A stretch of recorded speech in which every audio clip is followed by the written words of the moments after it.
Assalamualaikum warahmatullahi wabarakatuh. Kembali lagi di channel Teman Misterius. Apa kabar kalian semua? Semoga sehat selalu dan semoga diberi kelancaran dalam segala urusannya. Di kesempatan kali ini saya akan melanjutkan cerita yang sebelumnya. Bagaimana dan seperti apa kelanjutan ceritanya? Tentunya tak usah berlama-lama. Langsung saja kita masuk ke ceritanya.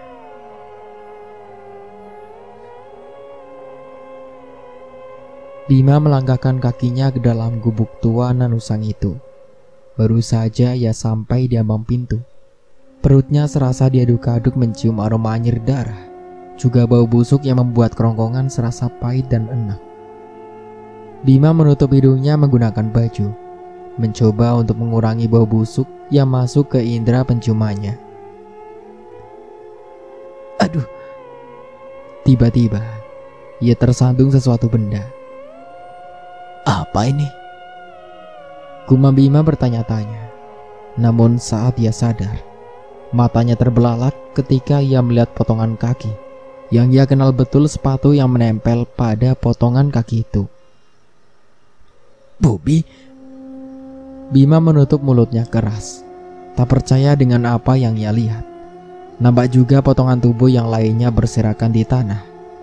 Bima semakin tak tahan. Perutnya semakin mual hingga ia muntah di sana. Ia pun melihat tali tambang yang tergeletak di tanah, lalu mengambilnya dan pergi dengan tergesa-gesa. Roxy, lu masih hidup kan? Pegik Bima dari atas. Ya, cepet tolongin gue. Timbal Roxy dari dalam. Suaranya menggema di dalam lubang besar itu. Bima lantas mengikat ujung tambang itu ke pohon. Lalu ujung yang lainnya ia lempar ke dalam lubang.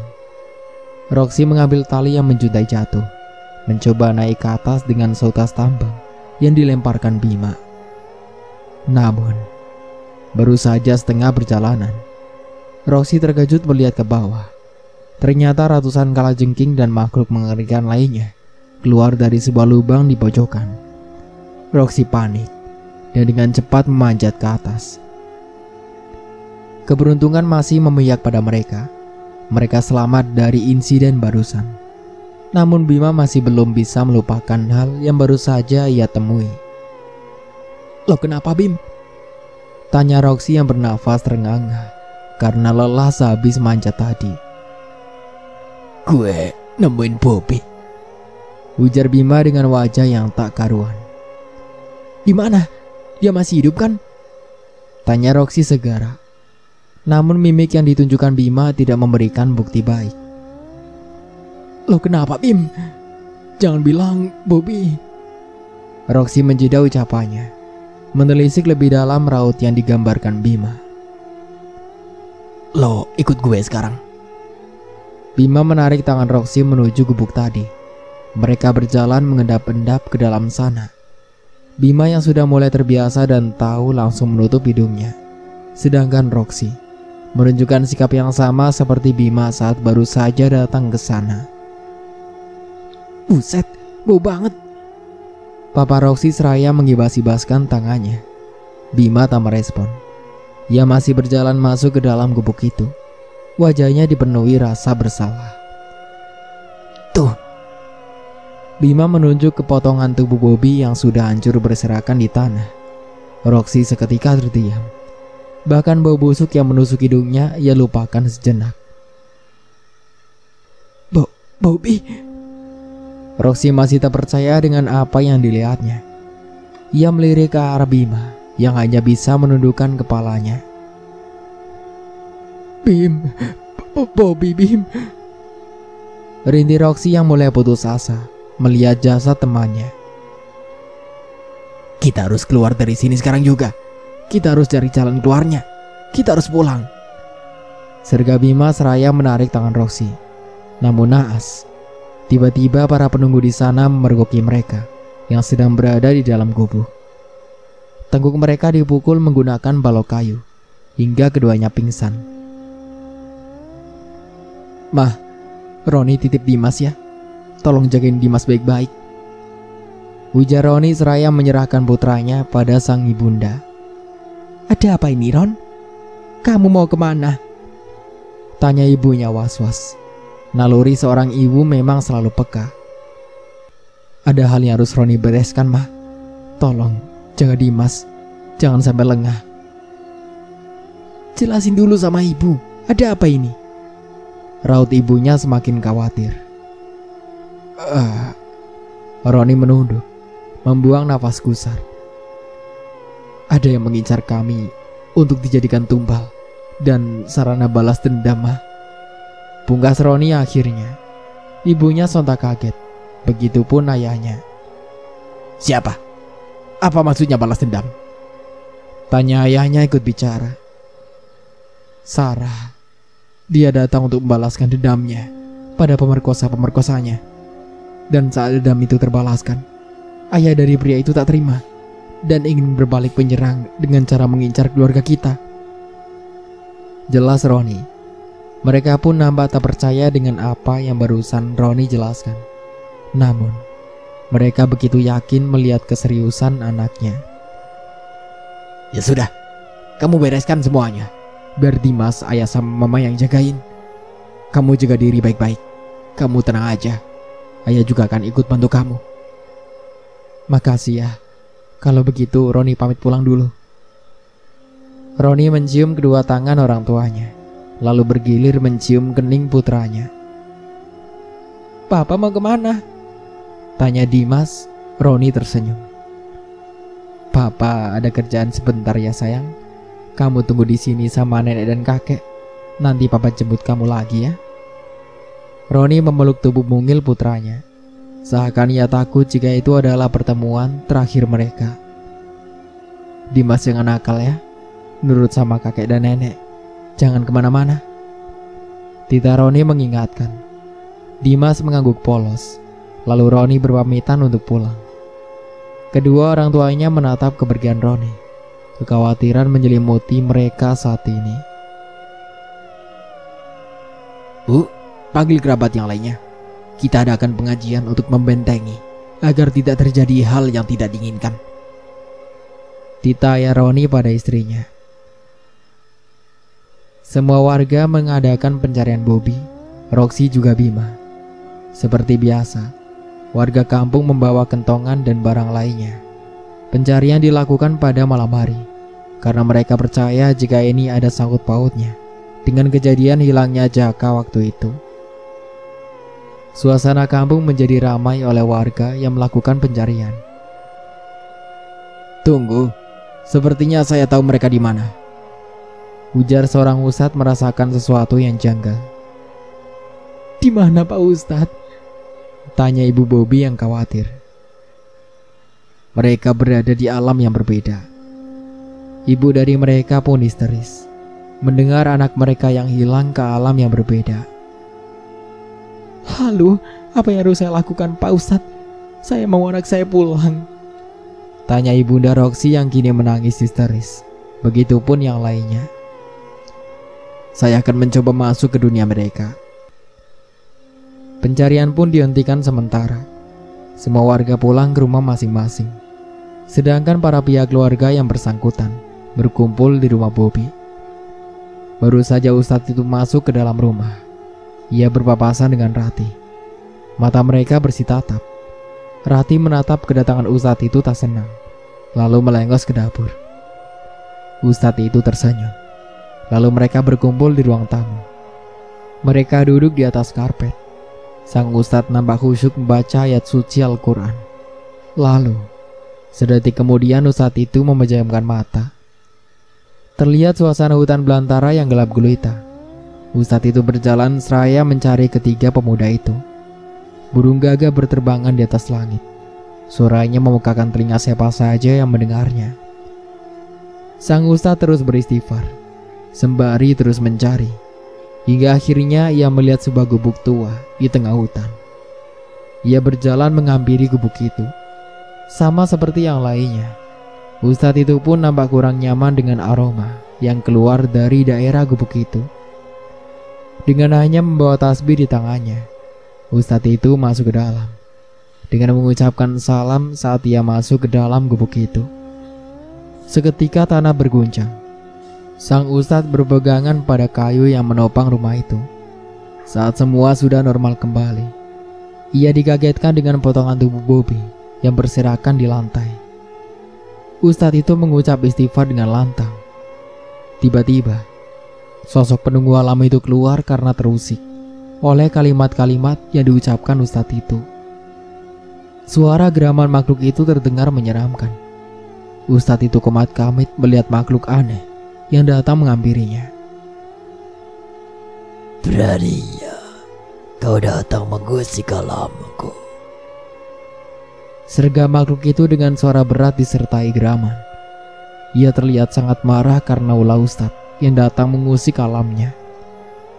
Alamnya beberapa kali terguncang akibat lantunan ayat suci Al-Quran yang keluar dari mulut sang ustadz. Sang ustadz tersenyum.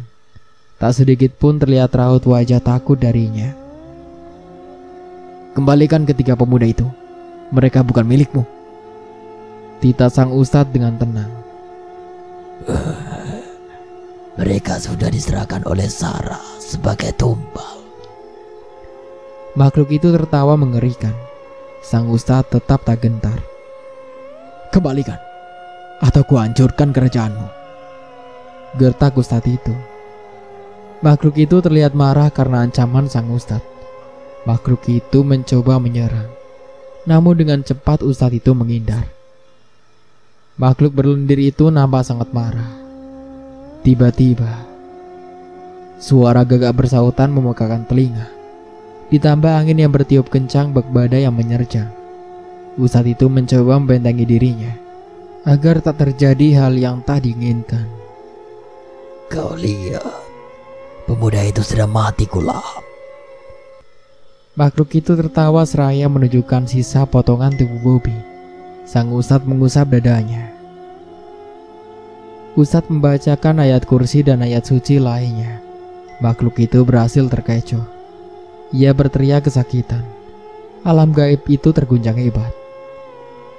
Berhenti. Makhluk itu meraung-raung. Suaranya keras hingga menggema di seluruh penjuru hutan. Tak lama kemudian, Sarah datang karena ada yang akan menggagalkan rencananya. Sarah menyerang ustadz itu hingga terpental. Saat ustadz itu lengah, Raja Iblis itu pun ikut menyerang, hingga membuat tubuh ustadz itu terluka. Iblis-iblis itu tertawa. Sang ustadz memohon pertolongan dalam hati, melafazkan ayat-ayat suci dengan khusyuk. Tiba-tiba, melihat Roxy dan Bima duduk terikat di sebuah kursi. Ustadz itu mencoba mengalihkan perhatian mereka, mengecoh dengan ilmu yang ia miliki. Ustadz itu menjadi tiga, lalu berlari ke arah yang berbeda. Sarah mengejar salah satunya, juga makhluk itu. Dan ustadz yang aslinya berlari menyelamatkan kedua pemuda itu. Sang ustadz membangunkan mereka terlebih dahulu, lalu membukakan tali yang mengikat mereka satu persatu. Setelah itu, mereka berlari kabur dari sana. Namun sial, iblis-iblis itu mulai menyadari jika mereka telah dikelabui. Mereka terlihat sangat marah. Ketiganya berhenti dengan nafas tercekat. Di depan mereka, kini sudah berdiri Raja Iblis itu dan juga pasukannya. Sang ustadz mulai fokus melafazkan ayat-ayat Al-Quran untuk melawan mereka. Saat ustadz sibuk bertarung dengan Raja Iblis itu, kedua pemuda itu mencoba bersembunyi. Namun Sarah mencoba menarik mereka. Kedua pemuda itu melafazkan ayat suci sebisa mereka. Meski mereka terbilang jauh dari Sang Pencipta, kali ini mereka berusaha untuk mengingat sedikit demi sedikit yang mereka ketahui. Sarah sedikit terkecoh, dan sang ustadz lalu berlari dan menarik tangan mereka ke dalam sebuah lubang hitam. Bruk. Tubuh mereka ambruk di atas karpet yang diduduki para keluarga ketiga pemuda itu. Ibu-ibu mereka langsung memeluk anaknya masing-masing, namun tidak dengan ibunda Bobby. Ia nampak khawatir karena tak mendapati anaknya bersama mereka. Nafas mereka terengah-engah, wajah mereka kucel dan bau. Maafkan saya, Bu. Anak ibu sudah terlanjur ditumbalkan oleh orang yang dulunya mati karena ulah anak ibu. Jelas sang ustadz merasa bersalah. Sontak tangis ibunya Bobby juga jadi pecah. Seritan memilukan menyeruak menggema di seluruh ruangan. Yang sabar, Bu. Ini sudah takdir yang maha kuasa. Tutur sang ustadz mencoba menenangkan. Sedangkan ayah dari Bobby hanya bisa mematung di dekat sofa. Ia yang baru saja datang tiba-tiba mendapat kabar jika anak sulungnya mati ditumbalkan. Ayahnya Bobby memegangi dada dan terkena serangan jantung mendadak. Semua orang di sana langsung ricuh, berhamburan menolong ayahnya Bobby yang kini luruh di atas lantai. Ustadz mengecek denyut nadinya. Innalillahi wa inna ilaihi rajiun, ujar Ustadz itu seraya menggusap wajah ayahnya Bobby yang matanya masih terbuka. Belum habis tangis atas kepergian anaknya, kini bertambah dengan menyusulnya sosok suami yang dicintainya. Ayahnya Bobby pun dimakamkan hari itu juga. Para pelayat bertanda tangan silih berganti. Suasana duka menyelimuti rumah besar itu. Keluarga besar mereka nampak sedang mencoba menenangkan keluarga yang ditinggalkan. Lantunan ayat suci Al-Quran menggema di dalam hingga keluar rumah.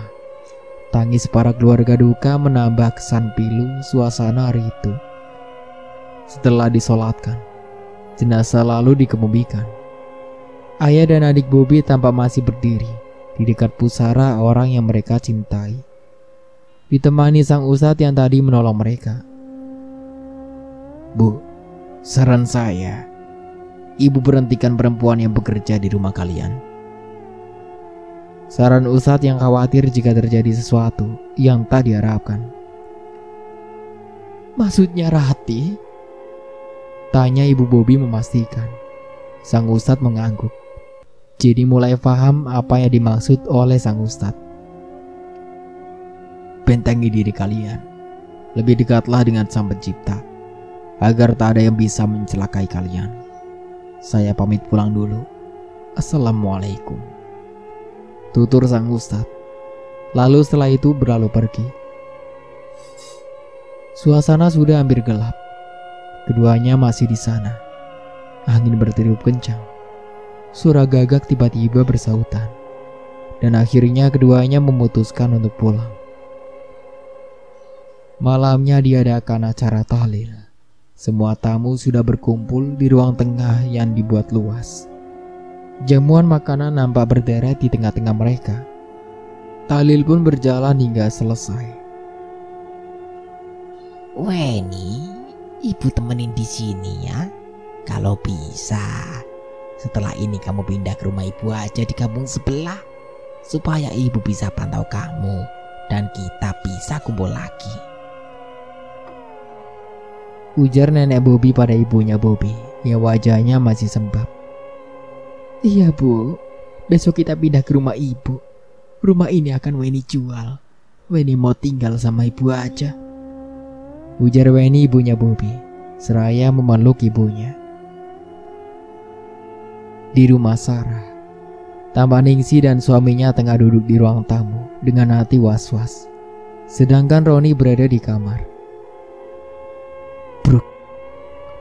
Terdengar suara seperti benda jatuh tepat di atas genteng mereka. Semuanya sontak terkejut. Roni keluar dari kamarnya yang baru saja habis menunaikan sholat. Ada apa, Bu? Tanya Roni yang datang tergopoh-gopoh. Gak tahu, Ron, timpal Ningsi yang ketakutan. Broto nampak sudah mengerti. Sekarang lebih baik kita mengaji, Bu. Kita bentengi diri kita agar tak ada yang bisa mengganggu kita, ujar Broto pada istrinya.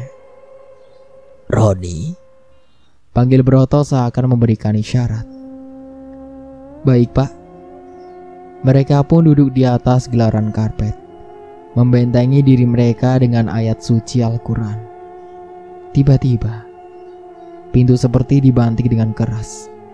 Jendela terbuka tutup sendiri. Angin bertiup kencang. Sinar rembulan menerobos masuk ke dalam rumah. Suara geraman terdengar nyaring di telinga. Namun mereka tetap fokus pada apa yang tengah mereka kerjakan. Walau jantung serasa mau copot saat itu juga. Pas jam 12 malam, muncul makhluk tinggi besar dengan 4 taring, mencuat di atas dan bawah giginya. Matanya besar dan tak memiliki kelopak mata. Kulitnya kasar dan menyeramkan. Kukunya panjang juga runcing. Perutnya buncit dan pusarnya menonjol keluar. Telinganya seperti babi.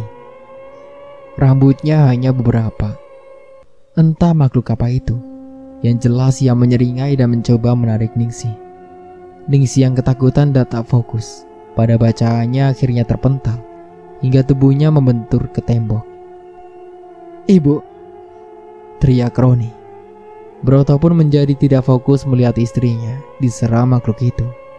Mereka terkecoh. Suasana menjadi tak wajar. Makhluk itu semakin brutal. Ia menyerang Broto dan juga Roni. Semuanya terluka. Mereka terlempar ke tempat yang berbeda-beda. "Jangan ganggu keluargaku!" teriak Sarah. Ia langsung menyerang makhluk itu. Namun Sarah tak cukup kuat untuk melawan makhluk yang lebih kuat darinya. Itu karena 2 orang gagal ia tumbalkan untuk menambah kekuatannya untuk melawan makhluk kiriman Bondan itu. Sarah terus menyerang walau ia beberapa kali terpental. Ningsih bangkit dibantu oleh suaminya. Roni mencoba berdiri walau kakinya terluka akibat diserang oleh makhluk itu. "Keluargamu akan menjadi milikku." Makhluk itu tertawa keras. Lidahnya yang runcing menjulur panjang hingga ke perut. Juga lendir kecoklatan yang terus menetes dari ujung lidahnya, membuat siapa saja akan merasa jijik saat melihat makhluk itu secara langsung. "Jangan harap," pekik Sarah lalu terus mencoba menyerang makhluk itu. Hingga akhirnya Sarah kalah karena ia melawan musuh yang tak sepadan dengannya. Broto yang sudah kembali sadar lalu membacakan ayat suci dengan lantang, membuat makhluk itu meraung kesakitan. Namun Broto malah menghentikan lantunannya karena ia melihat putrinya juga menerima efek dari ayat suci yang ia ucapkan. Makhluk itu mendapat celah, menjadikannya kesempatan untuk kembali menyerang. Makhluk itu memporak-porandakan isi rumah. Semua barang berantakan. Saat makhluk itu hendak menyerang Roni, tiba-tiba segerombolan orang datang. Di tengah-tengahnya terdapat ayah Roni, juga kiai-kiai yang sengaja didatangkan untuk melawan makhluk yang dikirimkan Bondan untuk menyerang keluarga Sarah. Semuanya menyerang makhluk itu berkeroyok, hingga makhluk itu kewalahan dan akhirnya makhluk itu kalah, lalu menghilang. "Ron, kamu gak apa-apa, Nak?" tanya ayahnya seraya membantu Roni bangun. Ningsih dan Broto ditolong oleh para warga yang datang karena mendengar keributan. "Roni gak apa-apa. Dimas gimana ya?" tanya Roni yang teringat akan putranya. "Kamu tenang aja. Dimas aman sama ibumu." Bondan duduk bersila di kamar khususnya. Sesajen dan taburan bunga mawar lengkap dengan dupa yang menyala berada di hadapannya. Asap dupa memenuhi isi ruangan. Mantra-mantra terucap dari mulutnya yang hampir keriput itu. Bondan masih fokus bermeditasi. Makhluk itu datang dengan penuh amarah yang memuncak. Hingga akhirnya makhluk suruhannya malah balik menyerang Bondan. Ia mencabik-cabik tubuh Bondan hingga hancur. Bondan menjerit kesakitan. Istrinya datang karena mendengar suara teriakan suaminya. Begitu pintu terbuka, ia melihat makhluk besar itu tengah membunuh suaminya. "Bapak!" Istri Bondan menjerit sejadi-jadinya. Lalu makhluk itu pergi setelah ia puas membunuh Bondan. Bondan tewas dengan mata melotot dan tubuh yang bersimbah darah. Tubuhnya hancur karena cakaran makhluk itu, hingga isi perutnya berserakan di lantai. Istrinya menjerit-jerit melihat jasad suaminya yang mati mengenaskan. Berita kematian Bondan pun menyebar luas. serta-merta dengan berita pesugihannya. Kejadian di rumah Sarah juga tak kalah hebohnya di kalangan masyarakat. Itu karena tetangga Sarah yang mendengar suara keributan, memanggil warga dan aparat desa. Mereka berbondong-bondong datang ke rumah Sarah dan mendapati kejadian yang mengejutkan. Semuanya pun disangkut pautkan dengan kematian Bondan. Mereka menduga jika makhluk pesugihan benarlah yang menyerang keluarga Ningsih. Keesokan harinya, para warga datang membantu pemakaman Bondan. Baru saja menginjakkan kakinya di ambang pintu, bau busuk menyeruak memenuhi isi ruangan. Tak ada yang tahan berlama-lama di dalam rumah saking busuknya. Hanya istrinya dan beberapa warga yang datang untuk sekedar berbelasungkawa, lalu keluar. Istrinya sangat terpukul atas kejadian yang menimpa suaminya. Ia juga takut jika makhluk itu juga nanti datang lagi dan menyerangnya. Jasad Bondan membusuk dipenuhi belatung dan ulat-ulat. Saat hendak dikebumikan pun butuh banyak orang untuk mengangkat kerandanya yang sangat berat. Semua warga kewalahan. Bahkan saat prosesi pemakaman pun terjadi, hujan lebat disertai petir. Roxy duduk di ranjangnya seraya memeluk kedua kakinya. Trauma yang ia alami sangat parah, hingga membuat jiwanya menjadi sedikit terusik. Kini ia lebih banyak menghabiskan waktu di kamar, melamun, bicara sendiri. Bahkan terkadang ia mengamuk tak karuan. Bu Rosma sang bunda pun khawatir dengan kondisi putranya. Ia pun berniat ke rumah mendiang Jaka untuk menanyakan apa yang sebenarnya terjadi. Rosma menatap putranya dari ambang pintu kamar, melihat wajah putranya yang hampa, kosong namun penuh beban. Naluri seorang ibu tak pernah salah. Ia beranggapan jika putranya memang membuat kesalahan, hingga ia harus menerima karmanya sekarang. Rosma berjalan menyusuri jalan raya pedesaan yang tak terlalu ramai. Pikirannya kalut. Roxy adalah harapan satu-satunya. Hanya ia yang dia punya. Sanak saudaranya yang lain berada di desa sebelah. Tak terasa ia pun sampai di rumah almarhumah Jaka. Ia mengetuk pintu perlahan, lalu mengucapkan salam. Lama tak ada jawaban, hingga ketukan yang ketiga. Masih tak ada jawaban. Rosma mengembuskan nafas berat, lalu berbalik berniat untuk pulang. Bu Rosma? Seru Bu Nani saat Bu Rosma hendak pergi. Ternyata Bu Nani sedang berada di belakang rumah. Ia mendengar seorang mengetuk pintu rumahnya, lalu menghampiri ke pekarangan rumah. Roni duduk di kursi seraya menikmati secangkir kopi hitam miliknya. Desas-desus warga kampung tentang masalah yang menimpa keluarganya terus merembet hingga desa tetangga. Roni tak bisa lagi mencegahnya. Para warga menyimpulkan sendiri pandangan mereka. Roni pun belum tahu pasti apa yang sebenarnya terjadi dan apa penyebab semuanya jadi berantakan seperti ini.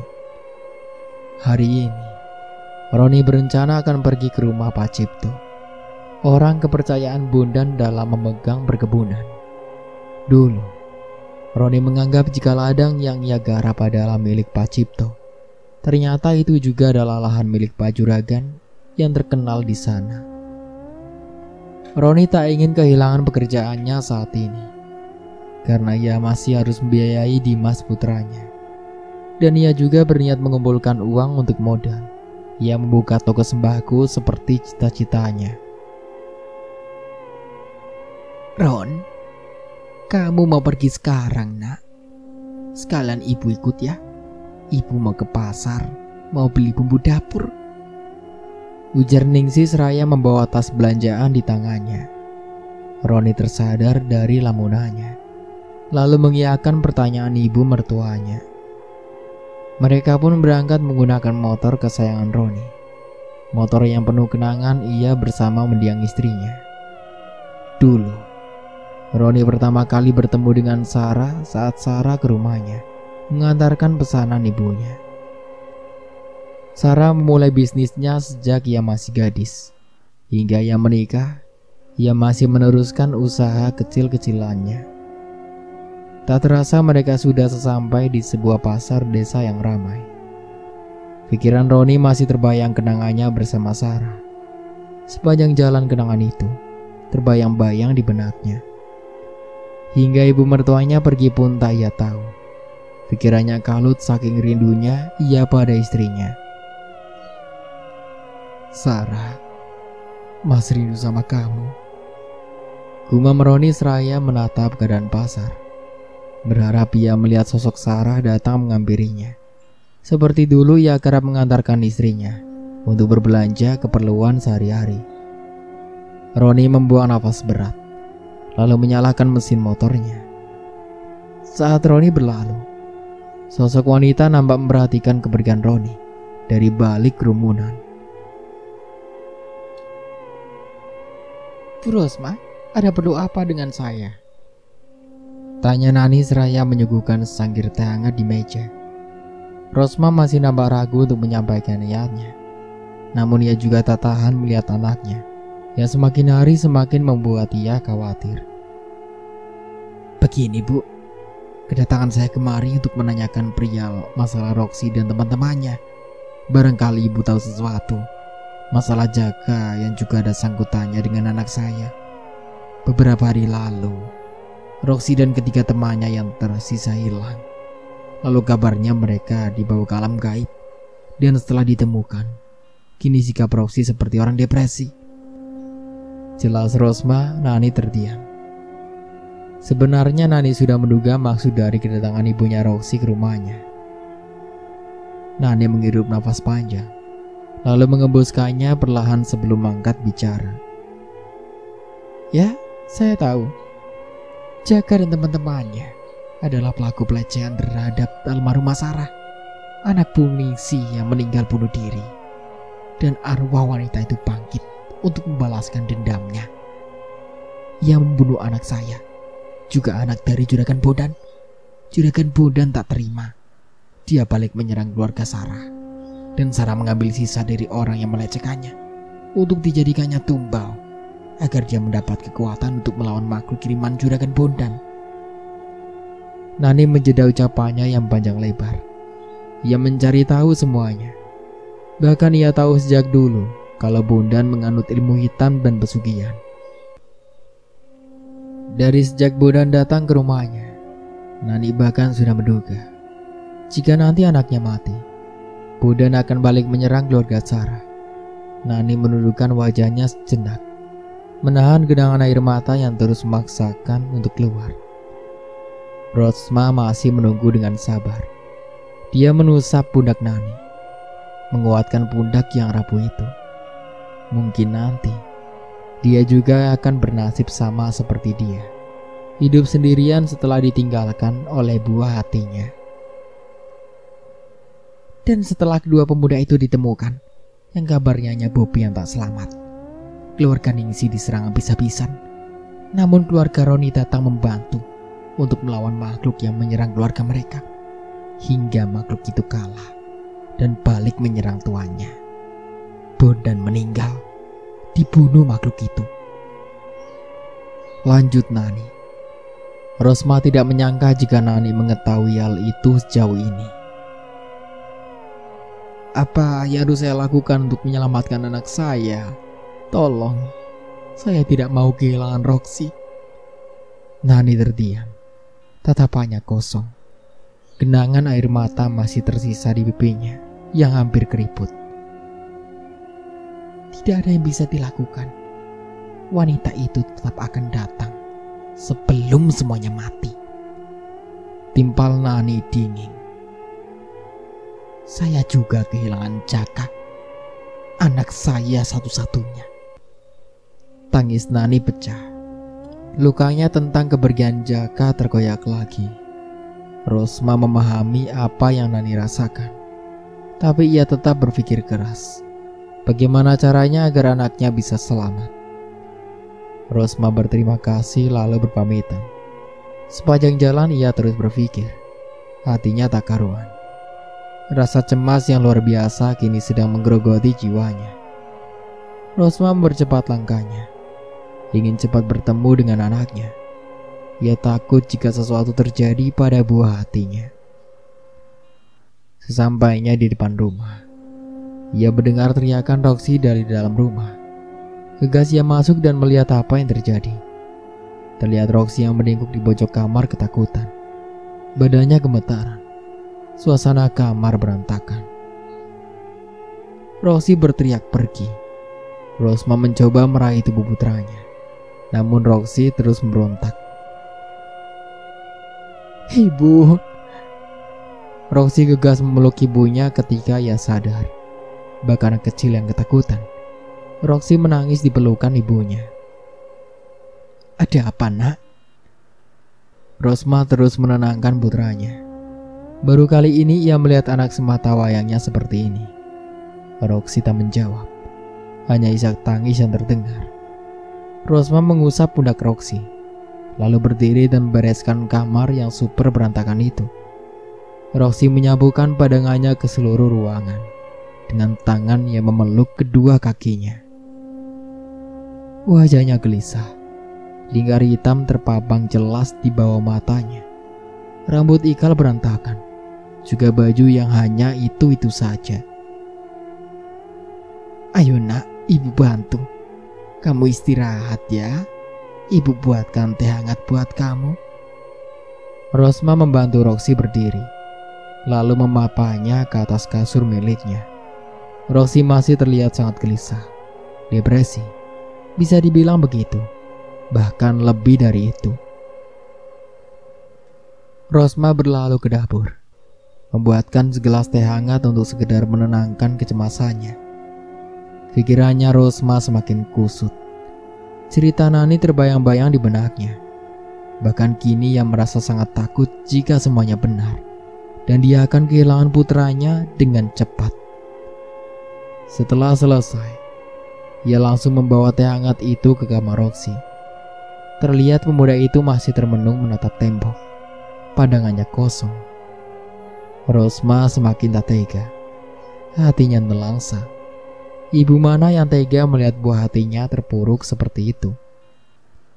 Tak jarang ia mendengar Roxy menangis raya meracau, menyuruh seorang untuk pergi. Namun entah siapa itu. Rosma mengira jika Roxy hanya berhalusinasi. Namun, saat mendengar cerita Nani tadi, dugaannya kini berubah. Mungkin benar yang dikatakan Nani, jika ini ada kaitannya dengan Sarah, putri Ningsi yang meninggal secara tragis. Jika memang benar, ia akan merasa sangat bersalah untuk itu. Kini Rosma berniat untuk menanyakan kebenarannya pada Roxy. Namun, ia berpikir lagi untuk menanyakan itu nanti, ketika ia sudah merasa tenang. Karena jika ia menanyakannya sekarang, ia tidak akan mendapat jawaban yang ia perlukan. "Pak Cipto, kedatangan saya kemari untuk menanyakan apa saya masih bisa bekerja di ladang itu. Sekarang Bapak yang dipercaya pengelola ladang tersebut setelah kepergian juragan." Tutur Roni tanpa basa-basi. Cipto tersenyum. Ia adalah pria yang bijaksana. Kepribadiannya yang baik membuat dia terkenal dengan good attitude-nya. "Tentu saja Nak Roni. Kamu masih tetap bekerja di sana. Dan berhubung kinerja kamu sangat baik dan giat, gaji kamu saya naikkan 10%. Jawab Cipto ramah. Senyumnya masih melekat di bibirnya yang hampir keriput. "Wah, terima kasih Pak." Nani duduk di sofa melingkar khas zaman dulu, menatap luar rumah dari balik jendela. Tatapannya kosong. Namun, semilir angin membuat rambut terurainya sedikit tersibak. Di keheningan, terlihat arwah Jaka sedang berdiri di belakang sang bunda dengan ekspresi pilu. Wajahnya pucat. Ia tak menampakkan wujud aslinya. Ingin dia meminta maaf pada sang bunda atas kesalahannya, membuat ia meninggalkan ibunya sendirian. Bulir bening jatuh dari kelopak mata yang tak mampu lagi membendung. Nani sangat merindukan sang buah hati. Nani memejamkan mata. Dingin, terasa seperti sentuhan di tangannya. Nani terbelalak. Jaka? Kuma menani lirih. Air matanya kini menganak sungai. Kamu jenguk ibu, nak? Tak ada jawaban.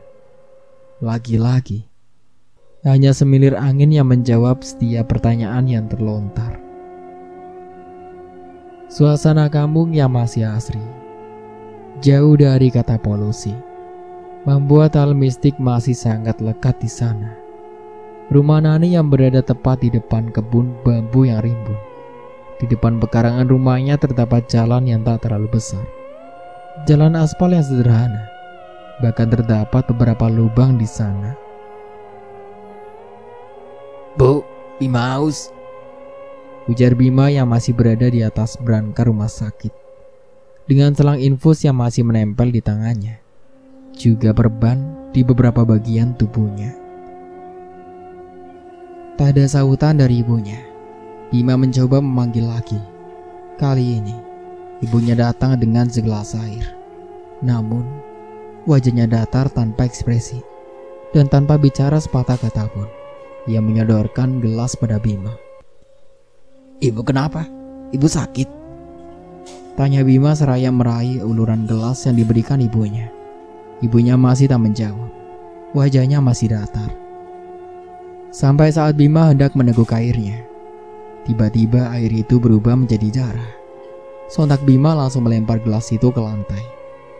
Suara gaduh tercipta dari pecahan kaca yang terempas keras. Bima panik.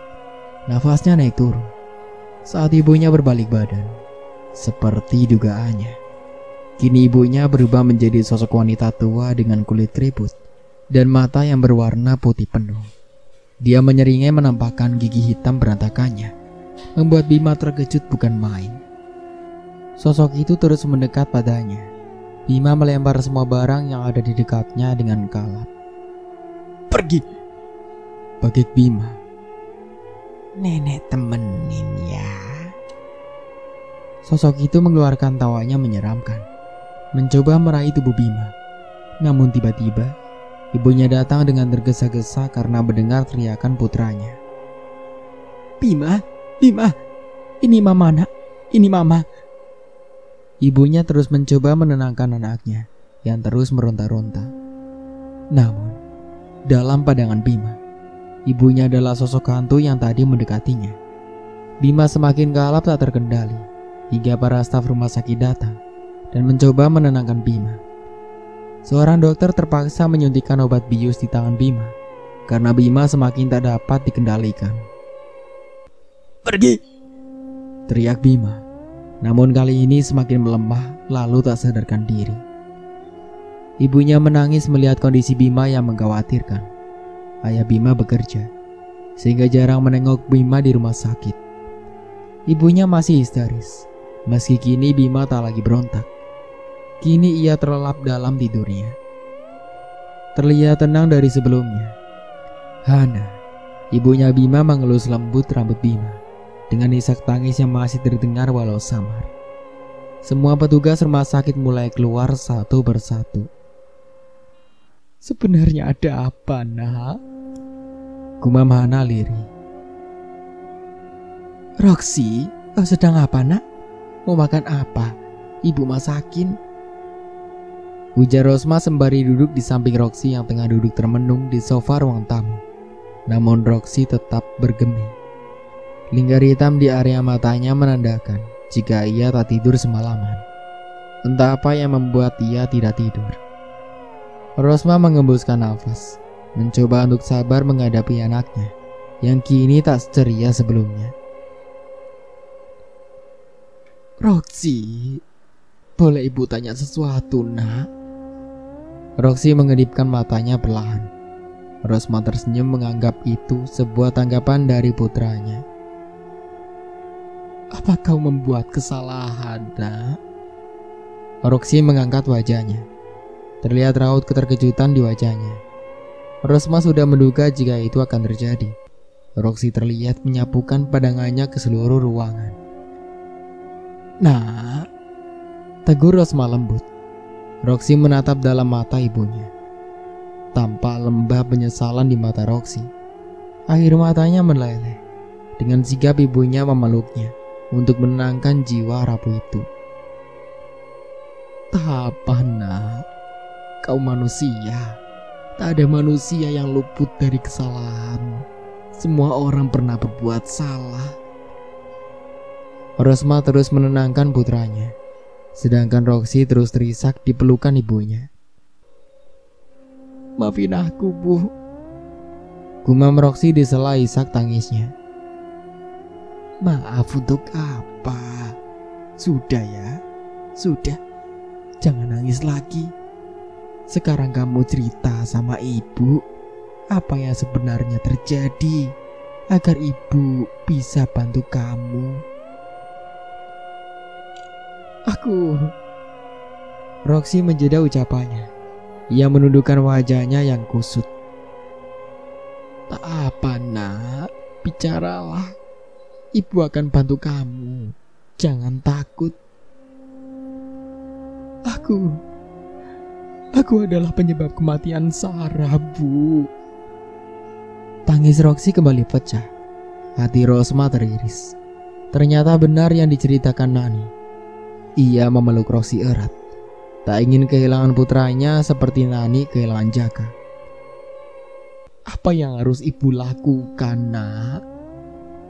Roxy gak tahu, Bu. Roxy bingung. Sarah terus datang ganggu Roxy.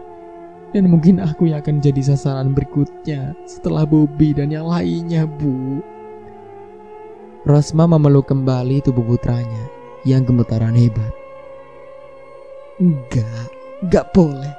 Kamu gak boleh tinggalin ibu. Serga Rosma cepat. Maafin aku, Bu. Ikhlasin aku jika nanti datang giliranku. Aku pasrah. Aku yang salah, Bu. Enggak, nak. Kita cari cara supaya Sarah gak ganggu kamu lagi. Gak ada cara apapun yang bisa menghentikan dia, Bu. Dendamnya terlalu kuat untuk kita lawan. Roxy menyesal, Bu. Sangat menyesal. Rosma masih tenggelam dalam tangisnya. Kini pikirannya semakin tak karuan. Dia harus berusaha agar Sarah tak mengambil putranya. Dimas, sini nak. Seru Ningsih pada sang cucu yang sedang asik bermain di halaman rumahnya. Dimas selalu bergegas menghampiri Ningsih yang duduk di teras rumahnya. Makan dulu ya sayang, nanti sakit kalau telat makan, ujar Ningsih. Dimas mengangguk dengan wajah polosnya. Ya udah, Dimas tunggu di sini sama Boni ya. Main dulu, nenek ambilin nasi buat kalian berdua. Ningsih lalu berjalan masuk ke dalam rumahnya. Sedangkan Dimas bersama Boni, anak tetangga Ningsih yang seumuran dengan Dimas. Roni sudah kembali bekerja, sedangkan Karto sedang ke kebun milik mereka untuk memanen cabai rawit dan yang lainnya untuk dijual ke pasar.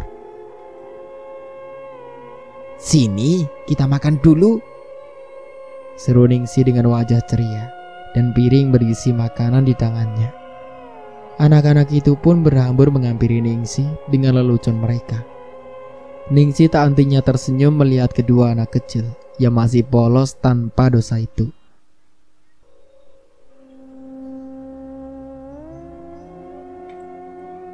Untuk sementara aku cukupkan dulu ceritanya sampai di sini. Sampai jumpa kembali di part berikutnya. Saya Dayun pamit undur diri. Kurang lebihnya mohon maaf. Wassalamualaikum warahmatullahi wabarakatuh.